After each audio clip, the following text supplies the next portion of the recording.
NIACL की तरफ से गवर्नमेंट जॉब की वैकेंसी निकली है जहां पे सैलरी अप टू 90,000 रुपीज़ आपको मिलने वाली है। BE BTech के फ्रेशर्स तो एलिजिबल है ही, पर उसी के साथ साथ MCA के बच्चे भी एलिजिबल है। पर एग्जाम पैटर्न क्या है, एलिजिबिलिटी क्राइटेरिया क्या है, सब कुछ इस वीडियो में बताने वाला हूँ, तो वीडियो को एंड तक जरूर देखना। सो क्या हाल है दोस्तों, welcome to last moment tuitions. मेरा नाम सुमित सिंह राजपूत है और आज की वीडियो के टॉपिक का नाम है NIACL AO की भाई गवर्नमेंट जॉब की वैकेंसी निकली है जिसमें इंजीनियर्स फ्रेशर्स एलिजिबल है, MCA के बच्चे एलिजिबल है, उसी के साथ साथ BSc maths, BSc data science वाले एलिजिबल है। भैया गवर्नमेंट जॉब एक बहुत तगड़ी अपॉर्चुनिटी है और इसको क्रैक कर लिया तो अप टू 90,000 रुपीज़ की सैलरी भी मिलती है भैया। तो लेकिन बहुत सारे बच्चों को डाउट है कि भाई ये होता क्या है, तो इस वीडियो में क्या क्या कवर करूँगा मैं बताऊँगा। एक्चुअली NIACL AO का बंदा काम क्या करता है, इंपॉर्टेंट डेट्स क्या है, एलिजिबिलिटी क्राइटेरिया क्या है, एग्ज़ाम के पैटर्न क्या है और इसी के साथ उसकी क्या फ़ीस होने वाली है, क्या सैलरी अपने को मिलने वाली है, सब कुछ मैं आपको बताने वाला हूँ। तो वीडियो को एंड तक ज़रूर देखना। चैनल पे नए हो तो इसको सब्सक्राइब करो। मैं प्लेसमेंट की, इंटर्नशिप की और गवर्नमेंट एग्जाम्स की जो भी अपॉर्चुनिटी आती है वो सब कवर करता हूँ। तो फटफट चैनल को सब्सक्राइब करो। चलो वीडियो को शुरू करते हैं।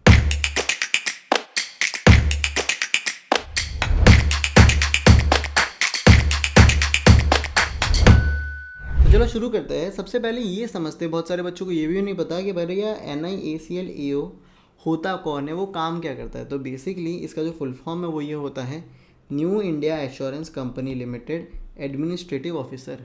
तो बेसिकली आप जो इंसान यहाँ पे काम करेगा वो इंश्योरेंस में काम करेगा। आपका जो रोल होता है वो एडमिनिस्ट्रेटिव ऑफिसर का रोल होता है। फॉर एग्जांपल एक इंसान आया आपके पास, उसको कार का अपना भाई इंश्योरेंस कराना है, तो आप उसकी गाड़ी का नुमाइना करके सारी डिटेल समझ के उसका प्रीमियम डिसाइड करोगे, उसको बताओगे, उसको सारी पॉलिसीज़ बताओगे, उसको एक्सेप्ट करोगे। आगे जाके करके एक्सीडेंट हुआ तो उसका प्रॉपर्ली चेक करोगे कि जेन्युइन था कि नहीं था और उसका क्लेम का जो पेमेंट है उसको फटफट प्रोसीड करवाओगे। तो ये सारे काम ये आपके होते हैं, एडमिनिस्ट्रेटिव ऑफिसर के होते हैं। कितनी वैकेंसी निकली है टोटल जो वैकेंसी निकली है वो 550 वैकेंसी निकली है। उसमें से IT के बच्चों की 25 वैकेंसी है और जो बिजनेस एनालिस्ट हैं उसके 75 वैकेंसी है। क्लियर है। तो अपने जो स्टूडेंट्स हैं वो इसके आसपास है, इसलिए मैं इन चीज़ों को ज़्यादा डिटेल में बताऊंगा। इतना समझ में आ गया। ओके, सैलरी रेंज क्या होती है, सैलरी रेंज होती है अपनी जो बेस पे आपको मिलता है वो होता है 50,900 रुपीज़। पर मेट्रोपॉलिटन सिटी में होता है, वहाँ पे रेंट होता है, सब कुछ होता है, तो बहुत सारे अलाउंस मिलते हैं आपको गवर्नमेंट जॉब में। तो अराउंड 90,000 रुपीज़ आपको मिलते हैं। इसको अप्लाई करने की एग्ज़ाम में एप्लीकेशन की फ़ीस क्या होने वाली है, तो बेसिकली 850 है ऑल कैंडिडेट्स के लिए। अगर आप SC ST और पीपल विद बेंचमार्क डिसेबिलिटी से आते हो तो आपको 100 रुपीज़ होने वाला है। इतना समझ में आ गया क्या होता है, क्या करता है, पहले वो क्लियर मैंने कर दिया। ओके, गवर्नमेंट जॉब है, इंजीनियर्स भी इसमें अप्लाई कर सकते हैं। एलिजिबिलिटी क्राइटेरिया जब देखोगे तो और अच्छे से समझोगे। इतना क्लियर है। ओके, आ जाते हैं इंपॉर्टेंट डेट्स क्या है, क्योंकि वो जानना बहुत ज़रूरी है। बहुत सारे लोग रजिस्ट्रेशन डेट ही मिस कर देते हैं।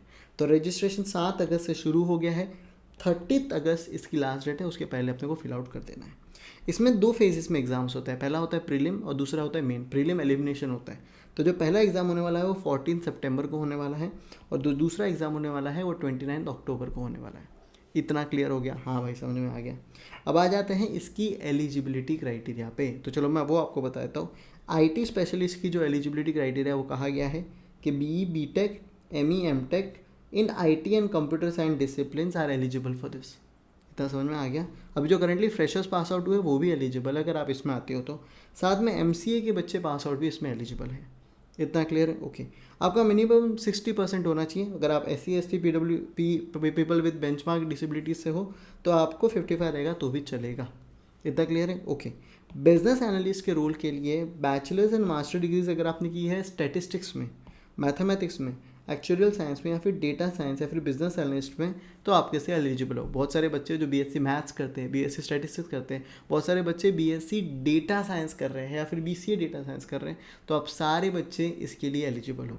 आप समझ रहे हो। यहाँ पे जो वैकेंसी निकली है वो 75 है और इधर 25 है। इतना क्लियर है। ओके, मिनिमम आपका कितना होना चाहिए, 60%। पर अगर SC ST PWD से हो तो अपने को कितना रहेगा, 55% रहेगा। इतना समझा। ओके भैया, समझ में आ गया। अब आगे आ जाते हैं। एज लिमिट यहाँ पे दी है, मिनिमम आपकी 21 होनी चाहिए, मैक्सिमम आपका 30 ईयर्स होना चाहिए। ठीक है, अब आ जाते हैं एग्ज़ाम पैटर्न के लिए। मैंने आपको एग्ज़ाम पैटर्न पहले ही बता दिया था पर फिर से बता देता हूँ। 2 फेज़ में एग्ज़ाम होती है। पहला होता है प्रीलिम फेज़, इसको एलिमिनेशन राउंड कहते हैं। इसके मार्क्स आपके मेन कट ऑफ में नहीं होते हैं, लेकिन अगर आपने इसको क्रैक नहीं किया तो आप अगले राउंड में जा ही नहीं पाओगे। क्लियर है। तो जो पहला फेज़ 1 होने वाला है वो 14 सितंबर को होने वाला है। दूसरा जो मेंस एग्ज़ाम्स है आप समझ रहे हो। मेन जो एग्ज़ाम्स है वो 29 अक्टूबर को होता है, जो फेज़ 2 होता है। इसी को इंक्लूड करके आपका कट ऑफ डिसाइड होता है और आप मेरिट लिस्ट लगती है। इतना समझ गया सुमर भाई। आगे बढ़ते हैं। तो भैया 2 मैंने आपको पोजीशन बताई हैं, एक है आईटी और दूसरा कौन सा है अपना, दूसरा है बिजनेस एनालिस्ट।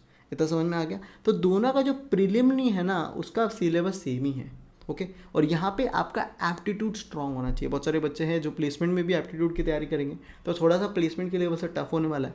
कुछ बच्चे जो गवर्नमेंट एग्जाम की पहले से तैयारी कर रहे हैं, कुछ बच्चे जो गेट एग्जाम की तैयारी कर रहे हैं। तो अगर गेट का एप्टीट्यूड और इसका एप्टीट्यूड ऑलमोस्ट सेम ही होता है, अगर मैं आपको बता रहा हूँ तो इतना, और बैंकिंग का भी इसका सेम ही होता है।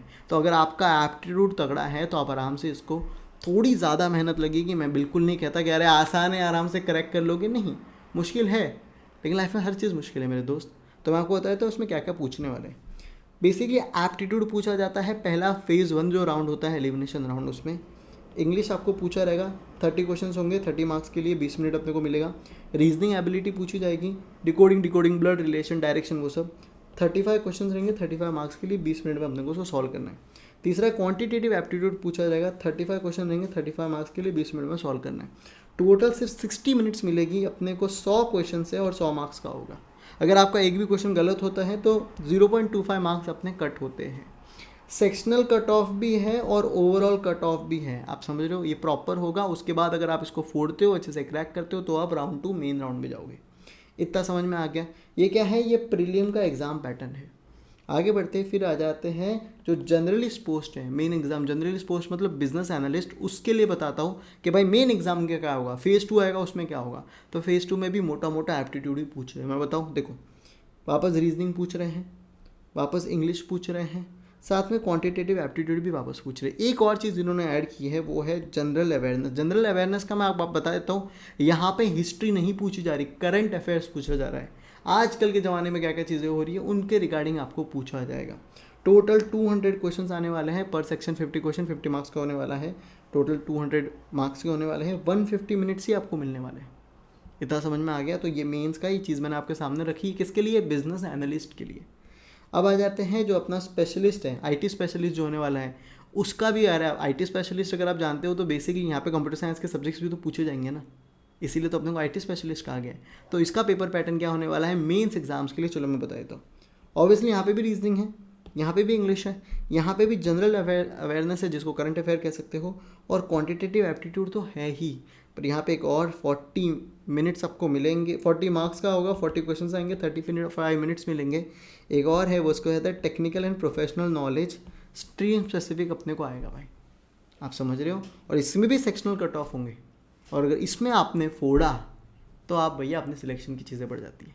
पहले तो प्रीलिम क्रैक करना ही है, क्रैक करोगे तो ही तो आगे बढ़ोगे। मेंस में अपने को फोड़ना है एप्टीट्यूड के साथ। अगर आप इसको फोड़ देते हो तो आपके सिलेक्ट होने के चांसेस बहुत ज़्यादा बढ़ जाते हैं।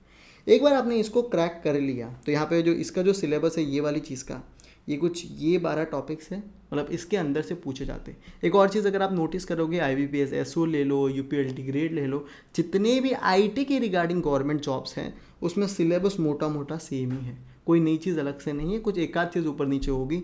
अगर आप एक ही सिलेबस को अच्छे से प्रिपेयर करते हो तो सब कुछ वहीं से आता है आसपास, आप समझ रहे हो। तो ये चीज़ का ध्यान रखो, एक की तैयारी अच्छे से करोगे तो बाकी भी की हो ही जाएगी। और मैं सारे एग्जाम्स मोटे मोटे कवर कर रहा हूँ जिसमें इंजीनियर्स पास आउट या फिर एलिजिबल बच्चे हैं।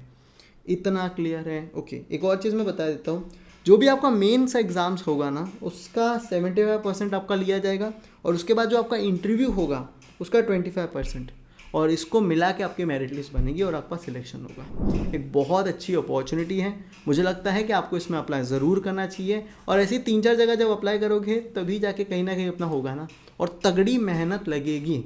इसका मैं कोशिश करूँगा पूरा डिटेल सिलेबस हमारे टेलीग्राम ग्रुप में डाल दूँ। गवर्नमेंट जॉब LMT अपडेट्स है भैया, अगर आपने अब तक ज्वाइन नहीं किया तो उसको ज्वाइन कर लो। उसमें जितने भी अपडेट्स आते हैं, जो भी सिलेबस है, सब कुछ मैं उधर पुट आउट कर रहा हूँ। तो नीचे आपको मेरी टेलीग्राम की लिंक मिल जाएगी। और इस वीडियो को अगर आपको अच्छा लगा तो प्लीज़ इसको लाइक करो, इसकी लाइक टारगेट है 1000 लाइक। बाकी मिलते हैं अगले वीडियो में, तब तक thank you so much and have a nice day.